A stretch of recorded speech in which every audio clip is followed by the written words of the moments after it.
Marcus Licinius Crassus, the richest man in Rome, a man of insatiable greed and ambition. His early life was marked by the shadow of Sulla's proscriptions, forcing him to flee Rome. He returned, rebuilt his family fortune, amassing unimaginable wealth through ruthless means. But I desired more than wealth.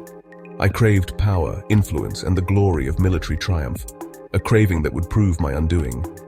Crassus saw opportunity in the chaos of the late Republic. He financed Julius Caesar's rise, recognizing his potential. He crushed the slave revolt led by Spartacus, a victory that cemented his military credentials, but also sowed the seeds of his hubris. His ambition, however, would lead him to a fateful decision, a military gamble against the Parthian Empire, a gamble that would cost him everything. The First Triumvirate, a pact forged in 60 BC between three of Rome's most powerful men, Julius Caesar, Gnaeus Pompeius Magnus, and Marcus Licinius Crassus. Each sought to advance their own interests. I, the rising star, needed political support. I, the celebrated general, craved land for my veterans. And I, the wealthiest man in Rome, desired military glory to rival my partners. Their alliance, however, was built on shifting sands. Each man harbored his own ambitions, his own jealousies. The Triumvirate was an uneasy balance of power, a temporary alliance that papered over the cracks in Roman politics. Crassus, blinded by his desire for glory, failed to see the dangers, the fragility of this alliance. He was playing a dangerous game, with stakes far higher than he could have imagined. The Parthian Empire, a vast and ancient realm stretching from the Euphrates to the Indus River. Crassus, blinded by ambition, saw Parthia as his path to everlasting glory.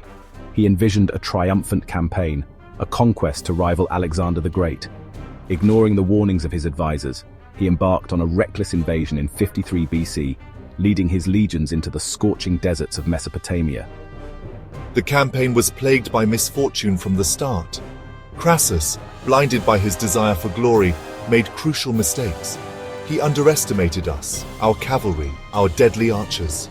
The Roman legions, masters of siege warfare and close combat, were ill-prepared for the Parthian tactics of hit-and-run attacks and devastating arrow storms.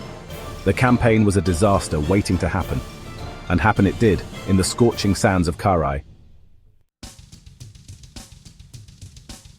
The Battle of Carrhae, a resounding defeat for Rome, a testament to Crassus's folly. The Parthian cavalry, masters of mounted archery, surrounded the Roman legions, unleashing a relentless barrage of arrows. Crassus, his legions decimated, his son Publius dead on the field, was forced to negotiate. But the talks were a ruse, and Crassus was killed, his death as ignominious as his life had been ambitious. The death of Crassus had far-reaching consequences.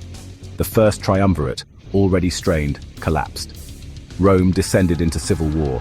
Caesar and Pompey, once allies, became bitter rivals, their conflict tearing the Republic apart. Crassus, in his pursuit of personal glory, had inadvertently set in motion the destruction of the very Republic he claimed to serve. The story of Marcus Licinius Crassus is a cautionary tale. A tale of ambition, greed, and the perils of hubris. It serves as a reminder that even the wealthiest and most powerful men are not immune to the consequences of their actions. Crassus's legacy is a stark warning. Unchecked ambition and a thirst for glory can lead to ruin, not only for oneself but for an entire civilization.